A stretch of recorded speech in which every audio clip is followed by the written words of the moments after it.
বলছে এখানে মন্ত্রতন্ত্র জানে না, নতুন গাড়িতে এই উদ্বোধন করাতে গিয়ে মানে নতুন গাড়ির পুজো করাতে গিয়ে ওখানটাতেই তো ভুল করে দিল। মঙ্গলা তো ওখানটাতেই ভুল করে দিল। স্বস্তিক চিহ্ন আঁকতে গিয়ে ও তো মঙ্গলচণ্ডীর হচ্ছে ওখানে আঁকিয়ে দিল। এখানে তো স্বস্তিক চিহ্ন আঁকাতে হয়। তো যাই হোক, আঁকিয়েছে যখন, দেখো ওখানে মধ্যমা দিয়ে আঁকালো, যেখানে আমাদের তর্জনী দিয়ে আঁকাতে হয় সেখানে ও মধ্যমা দিয়ে আঁকালো। মানে কতটা ইডিয়েট হলে এই ধরনের কাজ করতে পারে, বুঝতে পারলে? একে তোমরা আবার ঠাকুর বানিয়ে দিয়েছো, প্রভু বানিয়ে দিয়েছো, ভগবান বানিয়ে দিয়েছো এই চিটিংবাজ জোচ্চোর মহিলাকে। সত্যি তোমরা পারো বটে। তোমাদেরকে এই ভিডিওটা দেখানোর উদ্দেশ্য একটাই, যে আজকে এই মঙ্গলা যে কিনা মন্ত্রতন্ত্র জানে না, তবুও ঠাকুরকে পুজো করছে না, ঠাকুরকে নিয়ে টাকা ইনকাম করছে। সে মন্ত্রতন্ত্র কিছুই জানে না, তবুও ও ঠাকুরকে নিয়ে ব্যবসা করছে। আচ্ছা একটা কথা বলো তো, যে স্বস্তিক চিহ্ন আঁকতে পারে না, যে ও যেটা আঁকলো সেটা মঙ্গলচণ্ডী, তা মঙ্গলচণ্ডীটা যখন আঁকলো, ওই মঙ্গলচণ্ডীটা যখন আঁকলো ও, তো সেই জায়গায় ও কী করলো? সব ভুল ভুল, মানে টানটা ভুল, আঙুলটা দিয়া ভুল। মাঝখানের আঙুল দিয়ে কখনো হয় না, মাঝখানের আঙুল দিয়ে কখনোই হয় না। মধ্যমা দিয়ে কোনোদিনও স্বস্তিক চিহ্ন আঁকে না রে গাধা, বুঝতে পারলি? গাধা নয়, গাধা, গাধি। তো গাধি হবে, না আছে মন্ত্র না আছে তন্ত্র।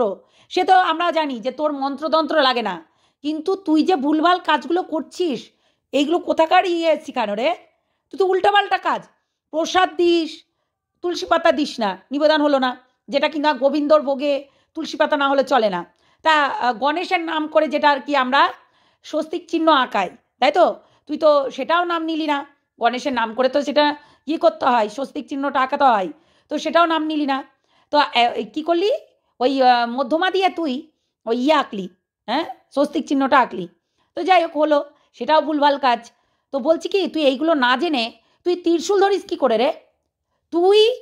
তুই ভগবানের এ টু জেড কিছু জানিস না, তন্ত্র জানিস না, মন্ত্র জানিস না, এ টু জেড কিচ্ছু জানিস না।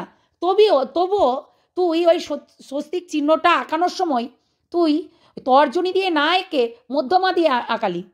তো এটা কোথাকার নিয়ম বলতে পারিস? ধর মন্ত্রতন্ত্র তো সবাই জানে না, কিন্তু তুই তো কিচ্ছু জানিস না। তুই তো 1 নম্বরের গাধি, তুই তো 1 নম্বরের চিটিংবাজ, তুই 1 নম্বরের ওই যে কি পনস্টার যাকে বলে, তুই একটা মানে সেক্স র্যাকেটের সঙ্গে যুক্ত, তুই সেটাই কর না। সেটাতে টাকা পয়সা আসছিল না, না মানে মানুষকে টুপি পরিয়ে টাকা ইনকাম করতে হবে, তাই তো? আমি জানি তুই কি কি করিস না করিস, বুঝলি? নোংরা বজ্জাত মেয়ে ছেলে, লজ্জা করে না? তুই এই ধরনের কাজগুলো করছিস, হ্যাঁ? মানুষকে বোকা বানানোর জন্য এই ধরনের কাজগুলো করা লাগে, হ্যাঁ? তুই দিনের পর দিন এইসব এই যে নোংরামিটা করছিস, সেই নোংরামিটা না করে অন্য কিছু কর। যেটা ফুচকা বিক্রি করে বেলে ফুচকা বেলে সারা জীবন চলতো তোর, লোকের বাড়ি থেকে চেয়ে চিন্তা এনে, সেটাই কর। তোর দ্বারা এই ঠাকুর ভাজা হবে না, বুঝলি? আর আরেকটা কথা বলি, সব এই ভণ্ডগুলো যাকে নিয়ে তুই লাগিয়ে দিয়েছিস আমাদের পেছনে, শোন একটা কথা বলি, ওই ভণ্ডগুলোকে বল পান্ডাদের সঙ্গে লাগতে যাবো কেন? ওই শালিগুলোকে বল আরও পান্ডাদের সঙ্গে গিয়ে শুয়ে থাকতে, বুঝলি? কেন ওদের তো ওই তোর পান্ডাগুলোর সঙ্গে শুয়ে থাকতে বল। কেন ওই যে কলা বাবা, হলুদ বাবা, ঢাকি বাবা, এদের সঙ্গে তো তুই হচ্ছে মানে সেক্স র্যাকেট চালাস। তো এই অশিক্ষিতগুলোকে একটু নিয়ে যেত, নিয়ে গেলে বসিয়ে দে, তাহলে তারাও যদি 2 পয়সা ইনকাম করতে পারে। হ্যাঁ, দেখ ন্যাংটা হয়ে ঘরের মধ্যে বসে বসে বুড়ো ভাতারগুলোকে রেখে এইখানে এসে বদবদ করছে। দেখ বুড়ো ভাতারগুলো নখ চিবিয়ে চিবিয়ে খায়, একটা তো টাকলা, ও তো একটা ভেরু, ও কিচ্ছু করতে পারে না, টাকলাটারও কিছু করতে পারে না। আর তুইও মন্ত্র জানিস না, তন্ত্র জানিস না, কোন আঙুল দিয়ে স্বস্তিক চিহ্ন আঁকাতে হয় এবং স্বস্তিক চিহ্ন কীভাবে আঁকাতে হয় এবং কোন দিক থেকে টানতে হয়, হ্যাঁ, ওই দাগগুলো যে কোন দিক থেকে টানছিস সেইগুলো টানতে হয়। তুই যেইভাবে স্বস্তিক চিহ্নটা আঁকালি সেটা হয় না, সেটা কোনোদিনও হয় না, মধ্যমা দিয়ে হয় না। তর্জনী দিয়ে আঁকাতে হয়। রাস্কেল কোথাকার। হ্যাঁ, তুই এটা ভাবে এইরকম করেও মানুষকে বোকা বানাচ্ছিস? তোর কোনো কিছু ত্রিশূল নাই। মানুষের যদি ভেতরে ভক্তি না থাকে, তার কোনো নলেজ না থাকে, না জ্ঞান না থাকলে কখনোই সে যেমনি মানে ভগবানকে পাবে না, তেমনি শিক্ষিত না থাকলে চাকরিও পাওয়া যাবে না। এইটুকু মাথায় রাখিস। ননসেন্স কোথাকার। মানুষকে বোকা বানানো হচ্ছে। তোর আজকে পেটে যদি বিদ্যা না থাকে, তুই একটা অফিসে চাকরি করে দেখা তো, করে দেখা। তুই যদি কম্পিউটার না জানিস, তুই একটা অফিসে চাকরি করে দেখা তো, পারবি না।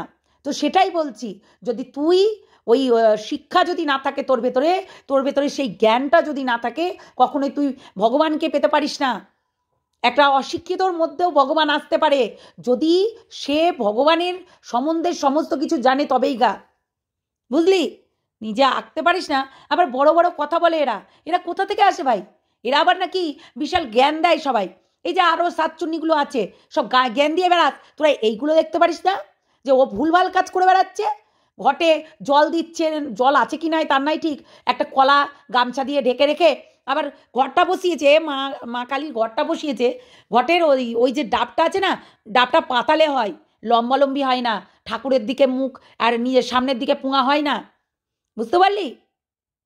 ওই পেছনটা না, ওই ডাবের যে পেছনটা, যেটা পোঠা লাগানো থাকে, সেটা সাইডে হয়। কখনোই সামনাসামনি করে ঘট বসাই না। সেখানে দেখলাম আমি সামনাসামনি করে ঘট বসানো, সব উল্টো। ও ঘট বসাতেও জানে না। একদিন সোমাকে প্রমাণ দেওয়ার চক্করে ও একটা কলা দিয়ে ঢেকে দিয়ে কলা, আমি বলি কি, তোর বরের নোড়াটা কেটে ওইখানে ঢেকে যদি দিতি, তাহলে আরও ভালো হতো। কেননা তুই ঠাকুরের তুই এ টু জেড কিচ্ছু জানিস না। তারপর আবার ঠাকুর বসতে এসেছে, যত সব বদমাইশের দল। নোংরামি করতে এসেছো না, 2 নম্বরই করে টাকা ইনকাম করতে এসেছো। শোন, বলেই যাব, তোর ওই যে কুত্তাগুলোকে বলছি তো, তো বলেই যাব, 101বার বলবো, দেখে নিস। জানোয়ার মহিলা বজ্জাত। চলো বন্ধুরা, ভালো থেকো, সুস্থ থেকো, সাবধানে থেকো। আর এই ভণ্ড একটা সেক্স র্যাকেট বালির থেকে দূরে থেকো। কেননা এর পন্ড যেগুলো মুভিগুলো এখনো আসেনি, কিন্তু কিছু কিছু নগ্ন ভিডিও আমাদের কাছে এসেছে, পিকচার আমাদের কাছে এসেছে। তাই বলছি, এই ভণ্ড মহিলাকে কেউ সাপোর্ট করো না, বিশ্বাস করো না। বিশ্বাস করে ডাক্তারখানায় যাও, কিন্তু এই ভণ্ডটার কাছে যেও না। জবা ফুল খাইয়ে মেরে ফেলে দেবে, জবা ফুল খাইয়ে মেরে ফেলে দেবে। বুঝতে পারলে? তাই জবা ফুল খেতে যেও না। ওই তোমাদের দুবেলা করে জবা ফুল খাওয়াবে, আবার একবারে লিভার ড্যামেজ করে শেষ করে দেবে। তার থেকে ডাক্তারের কাছে যাও, এইসব ভণ্ডদের কাছে যেও না, টাকা ইনভেস্ট করো না। এরা হচ্ছে ভণ্ড, সেটাই হচ্ছে কথা। চলো, ভালো থেকো, সুস্থ থেকো, সাবধানে থেকো। টাটা।